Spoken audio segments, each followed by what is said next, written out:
Welcome to the Get Fit Guys quick and dirty tips to get moving and shape up. My name is Brock Armstrong, and I'm the Get Fit Guy.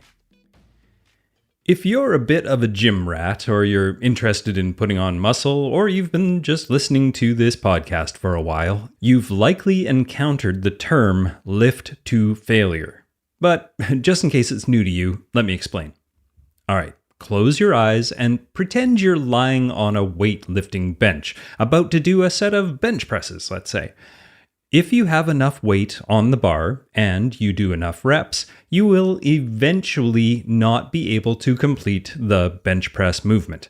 Panic will set in, your eyes might bug out a little bit, and you might have to grunt and groan and contort your body to get that bar safely back on the rack. Well, that is lifting to failure. And for years now, it's been a bit of a known fact that if you want to gain strength and muscle size, you need to lift to failure. No matter how much weight is involved or how many reps you want to do, you must reach that point where you can't successfully do another rep, if your goal is to get the maximum benefit from that workout. Now, this is an important point that I don't want you to miss. The weight doesn't have to be heavy for this protocol to be effective. You can reach failure by lifting heavy weights, or you can reach failure by doing a whole lot of reps.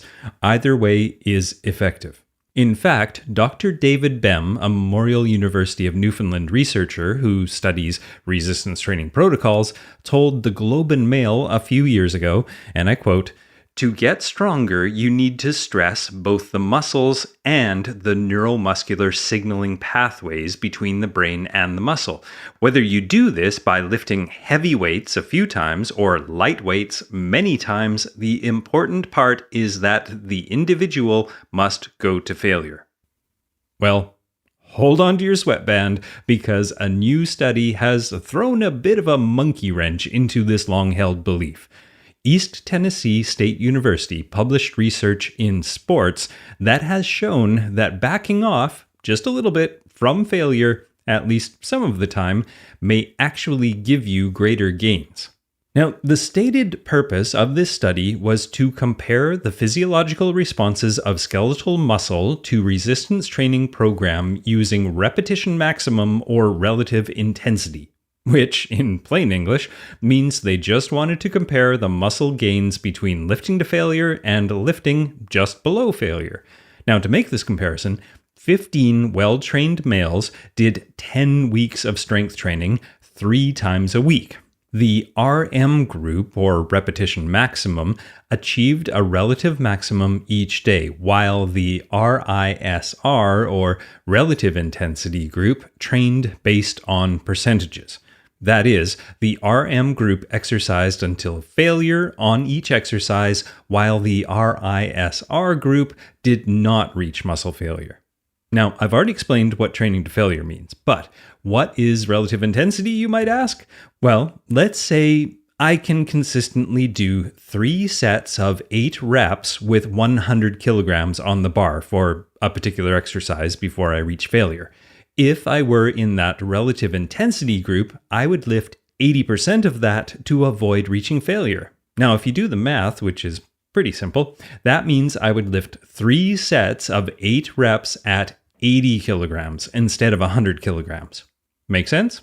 Well, in a nutshell, the two groups were doing basically the same amount of training, but one was going to failure and the other was just skirting failure by a slightly more comfortable 20%.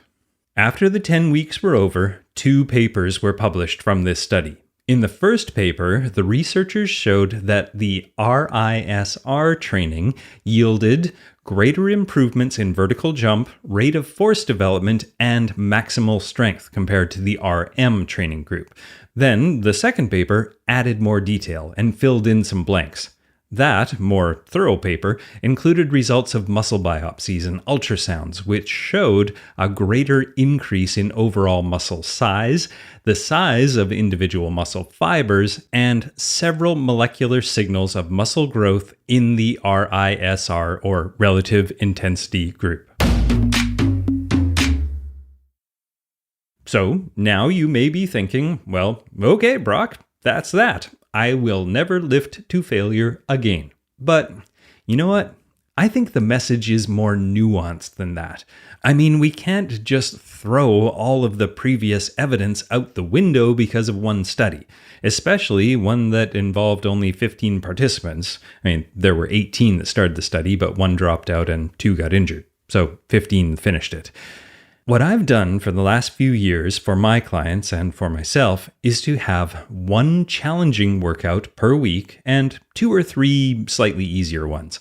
This sort of workout program is not only an easier pill to swallow week after week, but it ensured that the one hard workout was executed properly.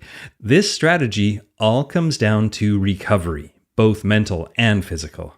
If you do every single workout to failure, well, you have to recover for longer. The truth is, it takes more time to recover from a workout when you go to failure.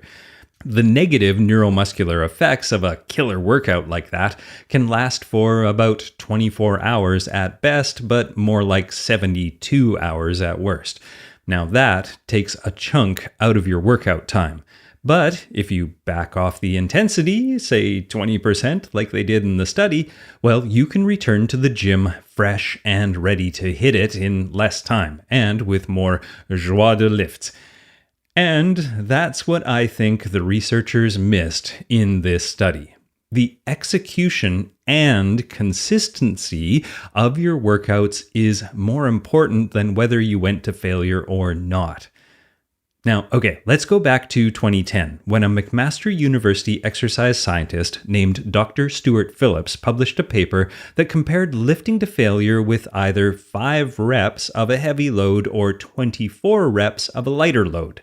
In that study, muscle biopsies showed that both workouts stimulate similar levels of muscle protein synthesis, a molecular measure of how quickly new muscle was growing. Now, was that study complete malarkey? Does Dr. Phillips need to retire in shame? Now, who's right here? I have a radical answer to that question. All of them. And none of them. And who cares anyway? I mean, the point that I'm trying to make here is that all the workouts worked. Splitting hairs and getting hung up on all the science can, well, make you crazy and potentially cause you to spend more time at the library researching than just going and getting a workout done. So here's my takeaway. If you're feeling good and lifting to failure gives you a happy and accomplished feeling of having crushed a workout, well, that is your choice for today. If you aren't feeling completely awesome, maybe you haven't slept well or you have a lot on your mind, well, back off a little and enjoy a slightly easier lift. The difference between the two is negligible physiologically speaking, but can make all the difference psychologically. And as science has proved, whether you lift to failure or not doesn't seem to make a big difference. Remember that unless you're making a living from lifting weights, your exercise time is supposed to be fun, or at least satisfying. So don't get hung up on the details. You're moving your body, challenging your muscles and mobility, and pushing to be a better version of yourself tomorrow than you were yesterday, and that is all that matters. All right. Thanks for listening, everybody, and don't forget to tune in next week because I'm going to talk about a thing called functional movement screening, which is not only a pretty fun test to do, but it's also pretty meaningful. So check that one out. And I'd like to thank the entire team here at Quick and Dirty Tips, including Karen Hertzberg, Michelle Margulis, Morgan Ratner, Emily Miller, and our Vice President and Fearless Leader, Kathy Doyle. Now, don't forget, you can find me and join in some conversation over at facebook.com/getfitguy or twitter.com/getfitguy, or you can go to my own website, brockarmstrong.com. Now, what are you waiting for? Get out there and lift to failure or not.